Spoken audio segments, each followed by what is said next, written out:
Jean-Michel Lamazerolle, RCF Charente. Bonsoir à toutes et à tous, bienvenue dans Nos paroisses ont du talent, l'émission qui regarde fleurir les talents semés dans le cœur des hommes par leur foi. Pour cette première de notre nouvelle saison à parcourir le diocèse, nous voilà à 5 km à l'est d'Angoulême, dans la 4e ville du département en termes de population, baignée par les eaux tranquilles et limpides de la Touvre, dans l'église Saint-Médard de Ruel. Je remercie chaleureusement le Père François Rabalan de nous recevoir ce soir et, avec lui, des personnes engagées par leur foi au service de la communauté chrétienne et au-delà. Entre autres, Madame Lise Martinez, Monsieur Arnaud Marais, Madame Bernadette Guimard, Monsieur Alain Souchereau. Alors, Père François Rabalan, vous êtes depuis 11 ans sur ce secteur. Vous l'avez vu changer, et ce n'est pas fini, je le devine.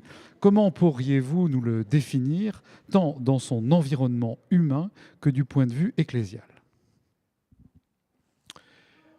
Alors, je suis effectivement là depuis 11 ans, plus spécialement sur l'île d'Épagnac, que je connais plus que Ruel, puisque je suis à Ruel depuis l'année dernière. Le secteur est assez vaste, puisqu'il y a 18 000 habitants. J'estime effectivement que sur 18 000 habitants, on peut compter 300 chrétiens. Je ne suis pas très généreux. Ça nous donne une échelle de valeur. Mais nous sommes donc un petit reste. Et sur le plan sociologique, il y a quand même dans ce secteur beaucoup de personnes âgées, beaucoup de personnes résidents. On ne peut pas dire que ça soit un bassin d'emploi énorme. Il y a eu sur Ruel, à l'époque, avec la fonderie, oui, il y a toujours beaucoup DCN, d'ouvriers, oui. La DCN, oui. Il y en a très peu maintenant. Donc, il y a une population qui se renouvelle sur Ruel progressivement, mais il y a quand même beaucoup de personnes d'un certain âge qu'on estime beaucoup, parce que sans elles, que serions-nous ? Voilà. Qu'est-ce que vous m'avez demandé encore ? C'était justement ça. Et puis alors, définir l'environnement humain, vous venez de le faire, et ecclésial. Donc finalement, comment se concrétise votre mission à Ruel, mais au-delà de Ruel, puisqu'il y a bien sûr l'île d'Épagnac, vous pourrez nous dire un peu le secteur que vous desservez. Sur le plan ecclésial ? Oui, votre mission. Sur le plan ecclésial, j'essaie de mettre en place des personnes qui prennent les services nécessaires à l'Église. L'ensemble des services et les personnes qui sont là les représentent absolument en grande partie. Et puis, on assure l'essentiel, en fait. L'essentiel, c'est les sacrements, la messe du dimanche, les sépultures, les baptêmes, les mariages. Mais mon axe fondamental, c'est plutôt l'initiation chrétienne. C'est-à-dire que je vise beaucoup à rencontrer les jeunes générations, spécialement les parents, les jeunes parents qui font une demande à l'Église, que ce soit par le baptême, que ce soit par le caté, par le mariage. Et ça, en lien avec les orientations diocésaines données il y a plusieurs années, par l'ancien évêque, Monseigneur d'Agens, initiation chrétienne à tous les âges de la vie. Ça, c'est un axe prioritaire pour moi personnellement. Je ne sais pas s'il est repris par les collègues ailleurs, mais ça me paraît tout à fait essentiel.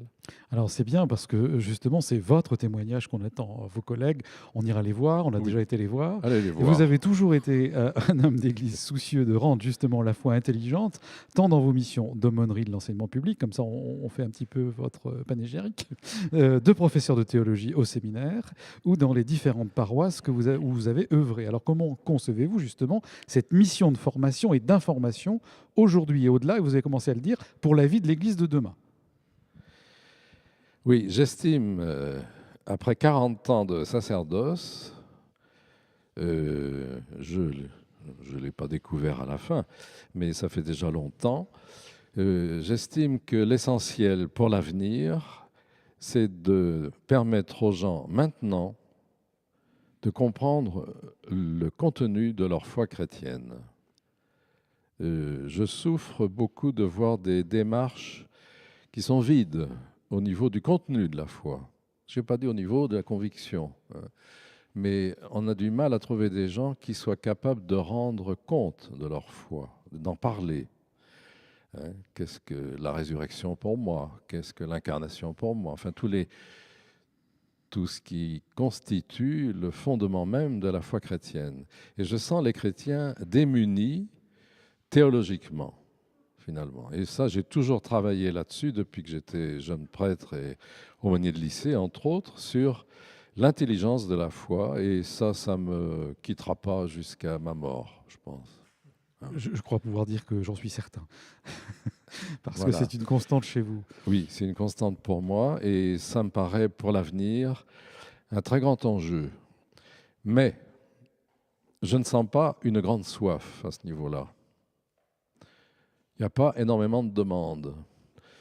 Par exemple, j'ai une très bonne bibliothèque depuis que j'ai enseigné, que je me suis formé, tout ça. J'ai accumulé et volé pas mal de livres un peu partout, mais on ne m'en demande pas. Parce que tout le monde est sur Internet, mon père. Ah, sur Internet. mais sans le livre, que serait Internet, oui.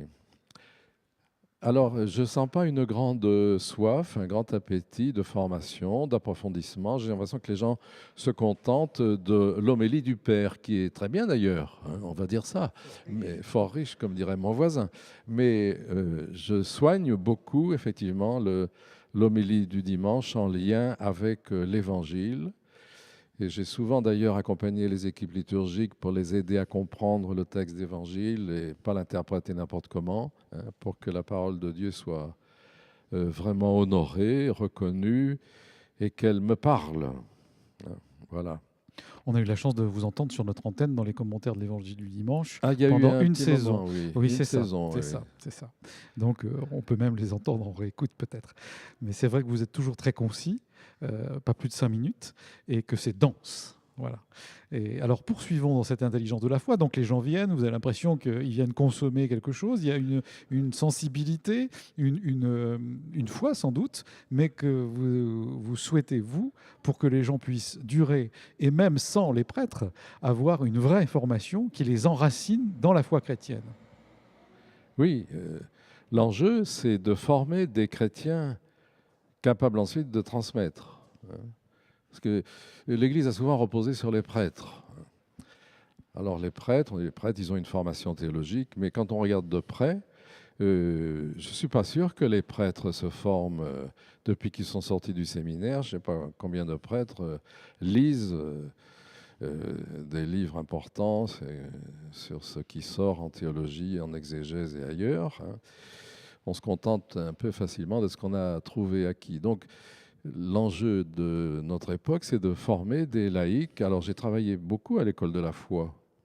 Alors, Et là, on peut peut-être dire ce qu'est l'école de la foi. l'école de la foi, justement, ce sont des gens qui sont envoyés par leur communauté pour 2 ans et qui suivent un parcours assez consistant sur la théologie et puis sur la Bible.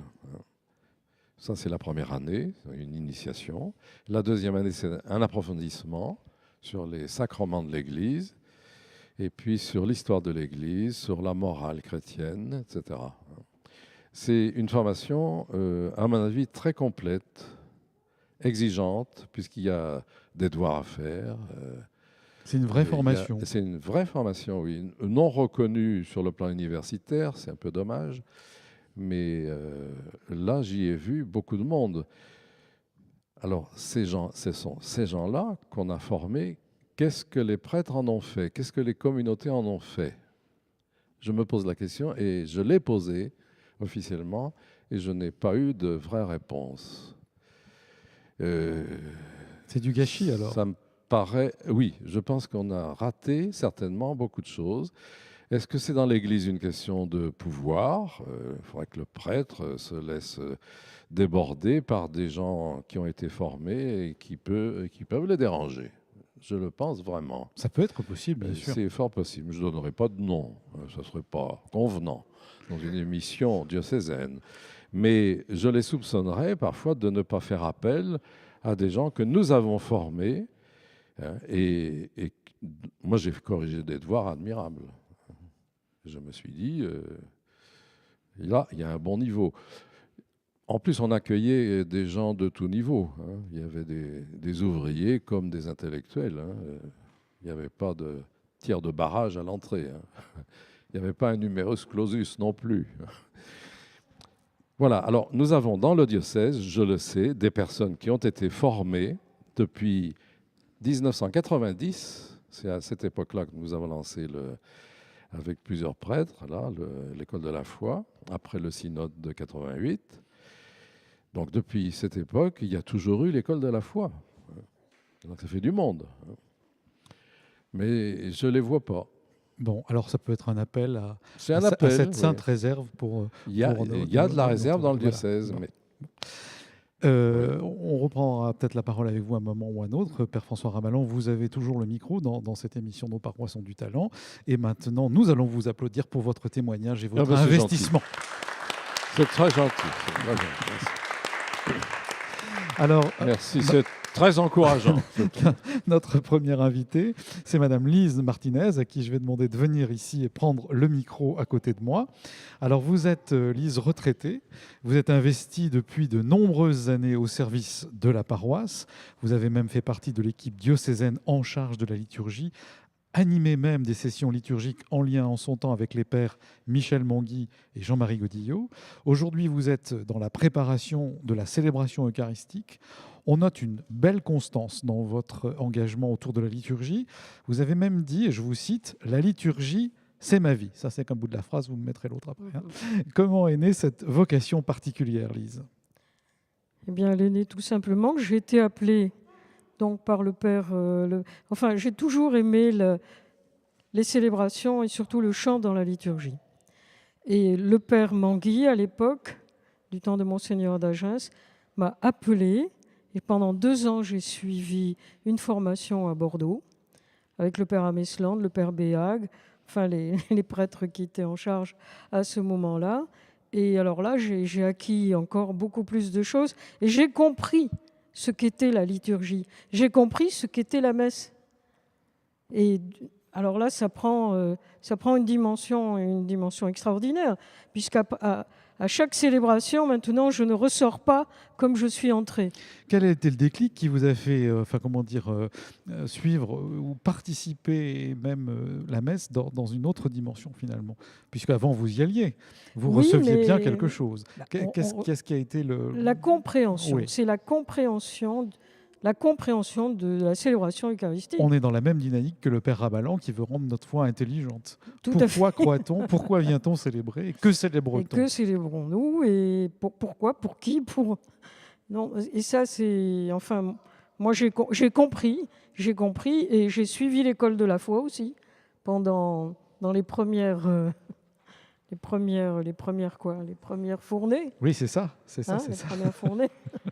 Mais la liturgie, dans la liturgie, pour moi, dans la liturgie, il y a tout. Il y a tout.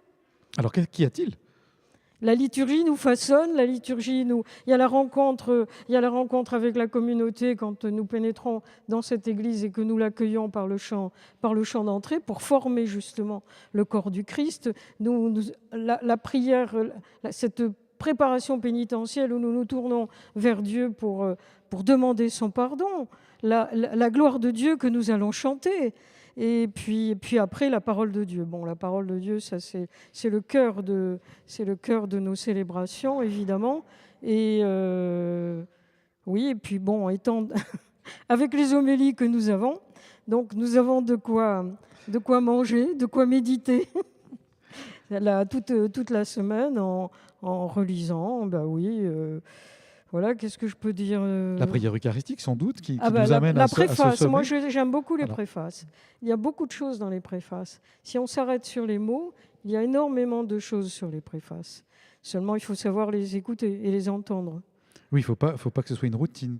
Eh bien non, il faut mais être c'est chaque attentif fois à chaque nouveau. mot. Mais voilà, c'est C'est ça. chaque fois nouveau, puisque enfin moi, personnellement, je ne ressors pas d'une célébration eucharistique comme je suis rentrée. Alors, comment prend-elle forme aujourd'hui dans la paroisse, cette célébration eucharistique? Avec qui? Comment préparez-vous? Puisque vous êtes en charge aussi de ça. Oui, À alors... votre tour de convaincre, mais là déjà, transmettre. vous nous avez un peu convaincus et, Ouais, et vous avez déjà un peu transmis quelques gouttes. Eh bien, depuis l'année dernière, donc, puisqu'il y a eu des changements qui se sont faits sur notre secteur paroissial, nous travaillons avec la communauté de l'île d'Epagnac. Alors, nos équipes liturgie préparent la célébration ensemble, puisque le samedi, nous avons une messe soit à l'île d'Epagnac, soit à Ruel, et inversement le dimanche. Donc, nous préparons ces célébrations ensemble, et puis nous les animons. Enfin, nous, si l'île d'Epagnac nous demande d'aller animer la célébration eucharistique à l'île d'Epagnac, eh bien, c'est avec joie que nous répondons à l'appel. Enfin, il n'y a jamais eu de, Oui, mais jamais eu de refus. Que ce soit, nous avons la chance d'avoir 3 organistes sur notre paroisse. C'est quand même, oui, c'est quand même c'est intéressant. bien, vous avez de la chance. Oui, Oui, Madame Monique Lépine, Madame Claude Antoinet, puis Madame Soulet-Florence. Nous avons la chance aussi d'avoir une équipe d'art floral qui vraiment nous aide à prier par la beauté de leur bouquet. Nous avons la chance d'avoir une sacristine qui s'occupe de tout préparer. Ce sont les petites mains que l'on ne voit pas. C'est pas comme moi. Moi, on me voit et on m'entend. Donc, mais la sacristine, quand nous arrivons, eh bien, la table de la parole est prête, la table de l'Eucharistie est prête. Tout est prêt pour célébrer le repas.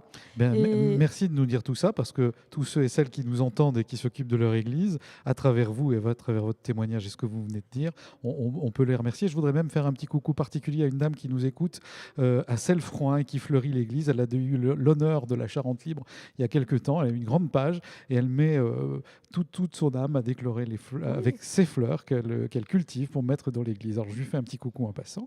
Et puis je voudrais vous emmener sur un autre terrain. Vous participez également à une autre activité sur le diocèse avec les textes bibliques mis en scène qui s'appelle « La Bible n'est pas un conte, mais elle se raconte ». Alors pourriez-vous nous en dire plus? Alors pas mis en scène, mais mis en compte. Mais je trouvais que c'était joli de dire mise en scène.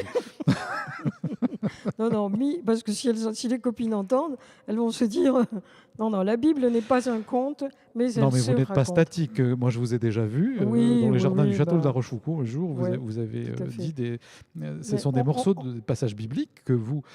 Comment on pourrait dire pour faire comprendre? Nous nous réunissons donc deux fois par mois à Fléac jusqu'à présent. Il va y avoir un changement dans l'année là. Nous choisissons un texte de l'Ancien Testament ou du Nouveau Testament, ce texte avec un pasteur et un prêtre catholique. Et ce texte, nous le travaillons et il nous travaille. Et quand ce texte a été bien travaillé, enfin, on essaie d'en faire un compte que nous soumettons au groupe et le groupe doit le valider. Alors c'est là où il faut faire preuve d'humilité, parce que nous, on pense qu'il est très très bien. Oh, on a mis ça, c'est bien, c'est super. Et puis on nous dit attention, là, tu as dit des choses qu'il n'aurait pas fallu dire, tu t'éloignes un peu, il faut supprimer ça, il faut... Ah bon, je vais essayer de modifier. C'est la correction fraternelle, comme on oui, dit, ça, tout à fait, non. Et là aussi, par rapport à la parole de Dieu, c'est un apport extraordinaire dans la compréhension des textes. Bien. En fait, c'est une lectio divina. C'est une lectio divina que l'on fait, qui s'étale sur 2 mois, 3 mois, suivant l'intensité, suivant la richesse du texte. Écoutez, merci. Et vous qui pensiez ne pas avoir grand-chose à dire, Lise, on peut vous applaudir et vous féliciter. On vous écoutera encore longtemps. Merci.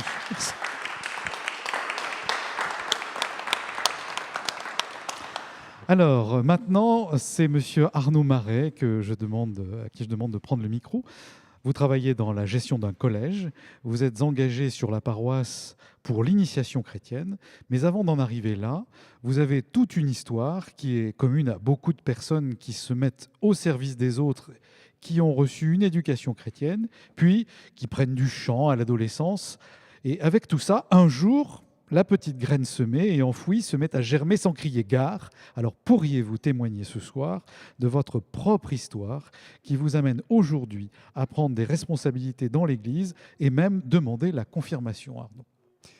Bonsoir. Bonsoir. Tout d'abord, bien oui, c'est un parcours, somme toute peut-être assez ordinaire, finalement, celui d'une personne qui a reçu le baptême, qui a suivi son catéchisme, fait ses communions, et puis qui un jour prend un petit peu le large, sans véritablement partir complètement, puisque lorsque j'étais lycéen à Guès de Balzac, et assez souvent, pendant les heures de libre, je descendais à la cathédrale et je passais un petit moment en prière ou à méditer. Donc finalement, l'église, même si je m'étais un petit peu éloigné des célébrations, restait quand même assez présente dans ma vie. Et puis, après, j'ai suivi mon cursus universitaire, j'ai commencé à travailler, je me suis marié, et donc l'Église n'avait pas toujours forcément beaucoup de place dans cette vie-là. Et est arrivé mon fils aîné, Cyprien, et lorsque, avec mon épouse Emmanuelle, nous avons d'un commun accord décidé de le faire baptiser, nous nous sommes engagés, bien évidemment, à ce que plus tard, il suive une initiation chrétienne. Et je dirais en fait que c'est grâce à ce baptême de Cyprien que je suis, je pense, véritablement revenu au sein de la communauté et dans l'Église, en fait. Alors, pas seulement l'église de Pierre, mais l'église Oui. de Cher. Voilà, Hein. exactement. Bon. Et alors, comment est-ce que ça a pu se concrétiser? Il n'y a pas eu de déclic, on le voit, mais il y a eu quand même des moments forts, et Tout à fait, notamment oui. ce baptême à travers votre enfant et la discussion avec Emmanuel, votre épouse. Voilà, oui, tout à fait. On n'a pas exactement la même, d'abord, sensibilité, approche, on va dire, de la foi, mais elle a toujours su faire preuve d'écoute, de compréhension, et oui, voilà, véritablement de compréhension. Elle est chrétienne, de toute façon, aussi, quand même. Bon. Et puis, on construit quelque chose ensemble, et donc finalement ce baptême de Cyprien, c'était quelque chose que l'on a fait tous les deux. Et puis est arrivé le moment de son initiation chrétienne, puisque nous étions engagés. Il faut dire que Ah, quand ça. on fait baptiser, on s'engage à ça. Exactement. Et Oui. le parrain, la marraine ont aussi ce rôle-là. Ça fait joli, certes, mais pas que, Voilà. si on veut bien suivre. D'accord. Voilà. Et donc Cyprien était à l'école de l'île d'Épagnac, et donc nous avons choisi qu'il suive son catéchisme, son initiation chrétienne sur l'île d'Épagnac. Et c'est là que j'ai fait la connaissance du père Rabalan. Et alors j'ai été assez surpris quand même au début, parce que C'est un prêtre qui surprend, hein. oui, ça c'est sûr. toujours. Oui. Je pense qu'on peut être d'accord là-dessus. Parce que finalement, en fait, moi j'étais toujours dans une vision assez, on va dire, consumériste de la foi. Bon, on dépose son enfant le mercredi matin ou le samedi matin, on le laisse 1 heure, on revient le chercher après, et on lui demande éventuellement si c'était bien, et puis voilà. Or là, avec le Père François, il a fallu s'investir dans cette initiation chrétienne. Et en fait, sur le coup, ça fait un petit choc quand même, parce que on s'aperçoit que ce qu'on croyait acquis, finalement, ne l'est pas, et on redécouvre le sens des textes. Et ça, c'est quelque chose que j'ai particulièrement apprécié pendant les années d'initiation chrétienne de mon fils. Et puis est arrivé le moment où, grandissant, il a terminé son initiation chrétienne, et là, ça a vraiment été une sensation de vide, en fait. Vous étiez habitué à avoir Voilà, votre oui. propre initiation Voilà, en suivant celle de oui, votre parce que fils. en fait, c'était un rendez-vous un vendredi soir par mois. On retrouvait les autres parents, et on finissait par former ce qu'on peut appeler véritablement une communauté. Et je pense que ça a et ça aura un sens, puisqu'on partageait quelque chose ensemble. Et ça, c'est la pierre angulaire, en On fait. n'est pas chrétien tout seul. Exactement. Si on ne fait pas communauté. Exactement. Bien sûr. Et donc, arrivé à ce moment-là, oui, vraiment, j'ai ressenti un grand sentiment de vide. Et le père Abalan, en fait, m'a contacté en me disant qu'il avait quelque chose à me demander. Mais C'est qu'il la fallait- voix du voilà. Père Voilà. qui s'est Voilà. manifestée. Exactement. Et il fallait que je vienne sans crainte. Donc, Oui, alors ça, déjà, ça peut être un sentiment d'inquiétude. Venez sans crainte. Pourquoi devrais-je craindre d'ailleurs? Mais Oui, bon, voilà, oui. tout à fait. Et donc, au cours d'une entrevue, il m'a proposé d'intégrer l'EAP, donc l'équipe d'animation pastorale de la paroisse de l'île d'Épagnac.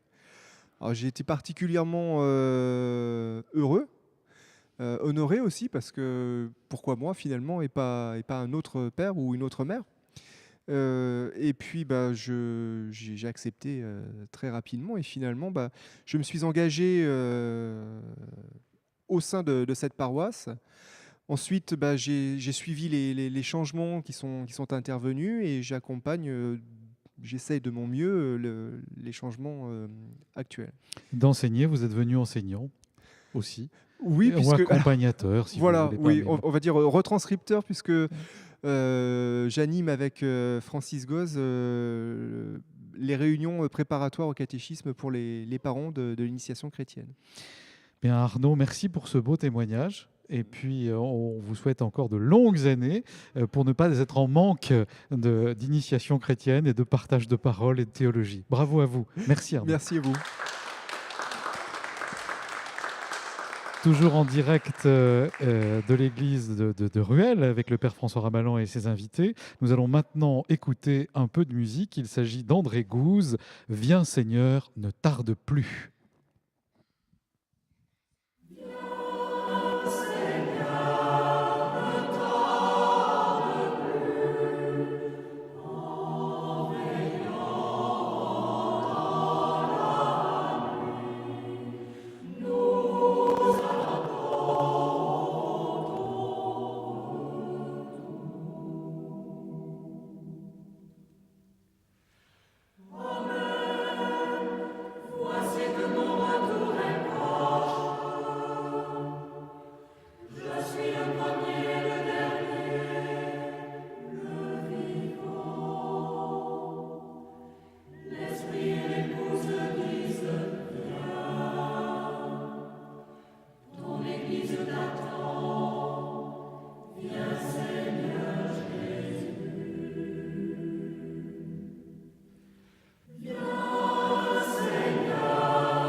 Nos paroisses ont du talent avec le Père André Gouze. Viens Seigneur, ne tarde plus.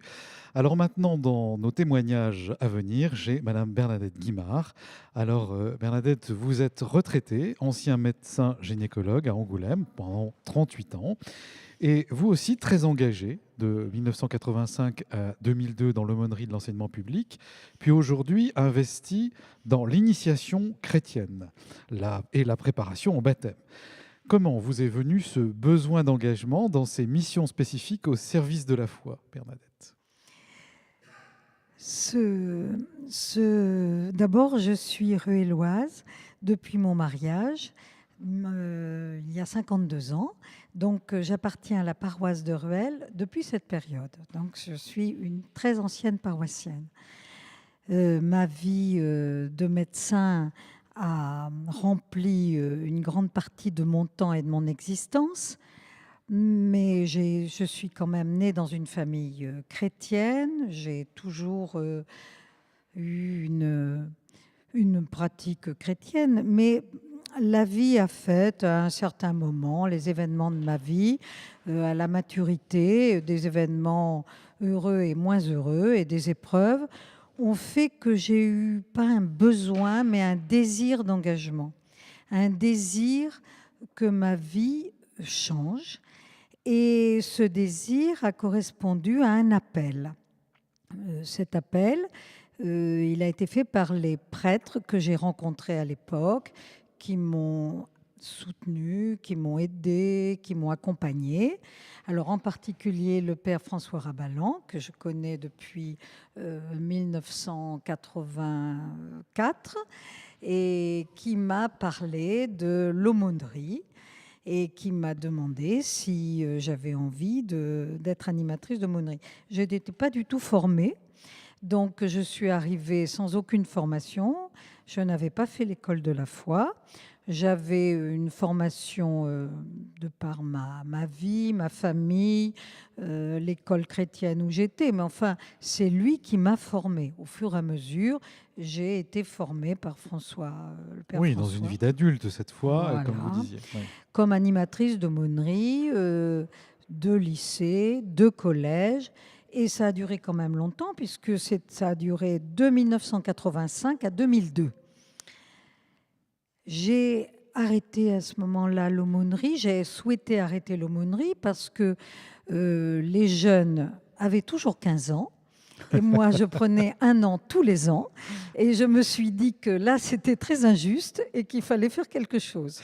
Bernadette, on va peut-être dire là tout de suite, qu'est-ce que c'est que l'aumônerie de l'enseignement public en 2 mots? Parce qu'on n'en a pas parlé, ça nous paraît naturel, mais pour certaines personnes qui nous écoutent, ils ne savent pas du tout ce que c'est que l'aumônerie de l'enseignement public. Alors, l'aumônerie d'enseignement public, on recevait des jeunes après la profession de foi, c'est-à-dire à l'époque, c'était la 5e. Maintenant, je crois que l'aumônerie commence dès la 6e. Et cette aumônerie, normalement, elle est attachée au collège et au lycée. Et à Rueil, ça a été une grande bagarre parce que le collège de Rueil ne voulait pas reconnaître l'aumônerie de l'enseignement public. Il a fallu vraiment se battre beaucoup pour que cette aumônerie de l'enseignement public à Rueil soit reconnue. Et là, il y a eu un gros travail, aidé par, à l'époque, Monseigneur d'Agens, qui est monté au créneau auprès du rectorat. Enfin bref, l'aumônerie a été reconnue. Et on recevait les jeunes, non pas dans le collège, mais on les recevait dans un local à côté. Et voilà. C'est une démarche volontaire des jeunes qui viennent vous démarche retrouver dans un endroit dédié où vous partagez avec eux. Voilà. Et pour aller plus loin, comme le père Rabalan aussi a pu le faire et que vous avez fait. Après, ils allaient au lycée. Voilà. Ils allaient au lycée et l'aumônerie continuait effectivement au lycée. Et puis il y avait des temps forts comme des pèlerinages et des retraites, Non, mais on comprend mieux ce temps privilégié pour les lycéens et les collégiens et les lycéens. Maintenant, qu'est-ce que votre comment dire, engagement dans l'initiation chrétienne et le baptême aujourd'hui, ça prend forme comment? Alors, en fait, un peu concrètement, l'initiation chrétienne, elle a commencé pour moi parce que je suis devenue grand-mère. Et j'avais des petits-enfants et je leur ai fait l'éveil à la foi. Et faisant l'éveil à la foi à mes petits-enfants, naturellement, j'ai eu envie de retrouver une autre tranche d'âge que l'aumônerie. Donc, je me suis lancée dans l'initiation chrétienne et il me semblait que le baptême était complètement solidaire de l'initiation chrétienne parce que c'était les mêmes parents qu'on avait vus à la préparation au baptême et à l'initiation chrétienne. Voilà. Et donc, finalement, ça avait du sens de préparer le baptême et d'ensuite s'occuper de l'initiation chrétienne. Et je me suis engagée dans l'initiation chrétienne, plus spécialement sur la demande du père Rabalan, qui insiste beaucoup en fait sur l'initiation chrétienne des parents. On l'a senti avec Arnaud, hein, Voilà. qui à travers... Voilà. Et donc ça m'a paru capital que préparant le baptême, les parents s'engagent ensuite à cette initiation chrétienne en famille Et on ne sait plus trop qui initie l'autre, si c'est les enfants qui tirent leurs parents ou les enfants ou les parents qui tirent les enfants. Voilà. Merci. Alors, comment concilier la vie professionnelle de médecin gynécologue, la vie de famille et les activités diocésaines et paroissiales? Eh bien, Ça, c'est pour inciter d'autres à j'étais à faire comme vous. jamais au bon endroit au moment où il fallait. Ah, ça, vous m'inquiétez alors. J'étais toujours, quand j'étais dans ma vie professionnelle, je manquais à ma famille. Quand j'arrivais à la paroisse, vite, je sortais de mes consultations, je changeais ma casquette de sens et j'arrivais à la paroisse. C'est un peu difficile. Ça, c'est un peu difficile de tout faire en même temps. Bon, enfin, bon, quand on veut, on le fait. Mais enfin, c'est vrai qu'on se sent toujours un peu en porte-à-faux, en particulier par rapport à la famille. Oui, mais elle vous en veut pas, votre famille, aujourd'hui, quand même, vous qui êtes grand-mère? Pas trop? Non, Bon, ma bon. famille m'en veut pas. Ma famille m'en veut pas. Non, ils ont suivi ma voie. Non, ma famille m'en veut pas. Bon, eh bien, écoutez, Bernadette, merci beaucoup de votre témoignage et continuez bien.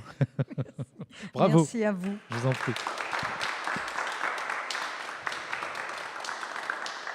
Alors, après Bernadette Guimard, je vais demander à monsieur Alain Souchereau de nous rejoindre ici. Ah ben, il a déjà un micro, mais ça fait rien. On va venir jusqu'au pupitre ici parce qu'il faut qu'on vous voit vous déplacer. Parce qu'il y a aussi une caméra qui nous filme. Voilà. Donc, Alain, vous êtes retraité. Vous vous occupez de la communication et du secrétariat et jadis de l'EAP de Ruel. Vous avez été 2 ans au Conseil diocésain des affaires économiques et de l'immobilier. Chez vous, il y a des mots-clés comme veiller, diplomatie et la phrase qui résume tout, Dieu est amour, qui revient en boucle comme un baume de jouvence qui marque votre adhésion au Christ et qui, à 17 ans, vous a remis en chemin. Et quel chemin! Comme pour Arnaud tout à l'heure, il y a cet instant, ce moment où l'Esprit du Christ se manifeste. Racontez-nous. Oui, c'est une histoire un petit peu bizarre. Je suis né dans une famille qui n'était pas franchement chrétienne. Mon père et ma mère étaient baptisés, mais n'avaient pas la foi. Cependant, ils m'ont fait baptiser, j'ai suivi l'initiation chrétienne, j'ai été confirmé, et puis j'ai fait ma crise d'adolescence. Donc je me suis éloigné de l'Église comme un mauvais garçon, et puis j'étais tellement mauvais garçon que je travaillais si mal à l'école que mon père m'a fait passer du lycée à l'école Saint-Paul, où j'ai eu la chance d'avoir l'enseignement du chanoine Coudreau, qui était supérieur de Saint-Paul. Oui, Et tout ça, ça va parler à plein de gens. oui, et puis alors, du je coup, pense. ce qui était presque une punition s'est transformé en autre chose grâce au chanoine C'est Coudreau. devenu une chance, une joie, sachant que le message que j'ai entendu, c'est Dieu est amour. Et c'était un peu quelque chose qui revenait en boucle dans ma tête. Et puis les 2 ans passés à Saint-Paul, j'ai dû retourner au lycée pour des raisons scolaires. Et puis je me suis demandé de quel bord j'étais. Étais-je du côté laïque ou du côté chrétien? Et je me suis dit, eh bien, il n'y a pas de doute, je suis du côté du Christ. Et c'était une réponse un peu théorique. Et puis progressivement, sans doute l'Esprit Saint a travaillé à m'aider, enfin, à mon corps défendant ou sans que je m'en rende compte.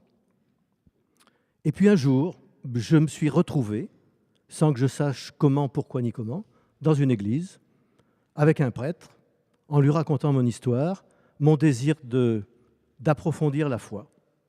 Et voilà comment a commencé cette histoire avec Dieu. Voilà. Et puis, c'est un chemin assez lent, un peu seul, un peu solitaire, où je suis resté longtemps à pratiquer, seul, parce que ma femme n'est pas croyante ni baptisée d'ailleurs. Et c'est petit à petit que j'ai approfondi. Et un instant aussi déterminant, ça a été des 2 collègues qui m'ont appelé pour faire de l'initiation chrétienne. Je l'ai fait pendant 12 ans. Je ne connaissais pas grand-chose, j'avais un peu peur. Et puis, ça s'est fait naturellement. Ces 12 années ont passé. Alors, j'ai quand même pris la peine de m'inscrire au cours de théologie des Dominicains de la Tourette. Ah oui, Pas si oui, vous oui, bien sûr. connaissez. Oui, oui, oui. Oui, Vous le oui mais connaissez. puis le père Rabalan, quand il était Mais je ne connaissais pas le aumônier père de Rabalan à l'enseignement cette public, époque-là. il Sinon- faisait travailler les cahiers bleus de la Tourette. Voilà. Voilà. Donc ce sont des cahiers qui permettent Absolument. d'étudier la théologie, D'étudier la même si on théologie n'est avec pas un théologien. quelques petits devoirs également. Voilà. Et puis donc j'ai fait une douzaine d'années l'initiation chrétienne pendant ma période d'activité. Et puis je suis arrivé à Ruel. Et à Ruel, eh bien, le prêtre qui était en charge de la paroisse, le père Gérard Charrier, m'a demandé de faire partie du Secours catholique. Et puis j'ai été trésorier départemental et responsable de la petite équipe du Secours catholique ici. Et puis ça a continué tout gentiment. Et chaque fois, il y avait un appel nouveau. Et chaque fois, j'ai répondu à cet appel. Et puis il y a eu un appel pour le AP. Et j'ai répondu. Et puis voilà. Oui, c'est ce que vous m'aviez dit. Ça a été un coup de pouce sur le chemin pour rejoindre l'EAP. Oui. Voilà. Alors cet appel à rejoindre l'EAP, c'est aussi un moment fondamental parce que le passage à l'EAP est un moment d'approfondissement collectif de la foi. Et quand on est en lien avec le prêtre pour l'aider dans sa pastorale, quand on est en équipe avec d'autres personnes qui ont ce même but, en travaillant les textes, en faisant une espèce de lectio divina, on progresse, on cherche à voir ce qui est bon pour la communauté, ce qui est bon pour développer la pastorale. Voilà. Et puis, ce travail en groupe est très très riche. C'est un peu ce que disait Arnaud tout à l'heure avec les parents qui suivent Voilà. l'initiation chrétienne Voilà. et qui font communauté Ouais. à travers ce qu'ils étudient et puis leur foi en même temps. Voilà. Là, c'est le travail en EAP, la réflexion, la prière commune qui font grandir. Voilà. Ça a été un moment fondamental pour moi. Il y en a eu beaucoup, mais bon, celui-ci en est un autre. Voilà. Mais on sent que tout au long de votre vie, il y a eu des moments, des appels. Alors, ça a l'air d'être tranquille comme ça, mais il se passe toujours des petits mouvements qui vous permettent oui. d'avancer. En fait, j'ai l'impression que ce sont les appels qui me font avancer. Je n'ai pas ma volonté propre, c'est une volonté externe qui me permet d'aller ailleurs, Très bien. d'explorer d'autres chemins. Et votre épouse est, vous m'aviez dit, tout à fait tolérante et, Voilà, et bon, vous laisse. étant donné qu'elle n'est pas baptisée, pas croyante, il lui faut une dose de patience importante et une tolérance quand même assez remarquable. Merci Alain Souchereau. On Merci vous à applaudit. vous. Merci de votre Bonne soirée. témoignage. Merci. Bien, Père Rabalan, l'émission va prendre fin. Voilà, on a été heureux de pouvoir être avec vous et on voit tout le travail fait et toute l'importance de l'initiation, de l'éducation et de l'accompagnement et de l'intelligence de la foi. Vous êtes d'accord ? Je suis d'accord. Ah, ouf. Et voyez comme je suis bien entouré. Ça, c'est vrai. Oui. C'est vrai, c'est vrai. Et C'est- puis les auditeurs pourront nous faire des Tous retours. ces témoignages bien sûr. Ouais, sont ouais. importants. Bien. Alors l'émission de ce soir, je dois dire, a été mise en onde par Basile Dubon et Gaspard, son fils, et Raphaël Gamache. Vous pouvez la retrouver en réécoute sur notre site rcfcharente.fr.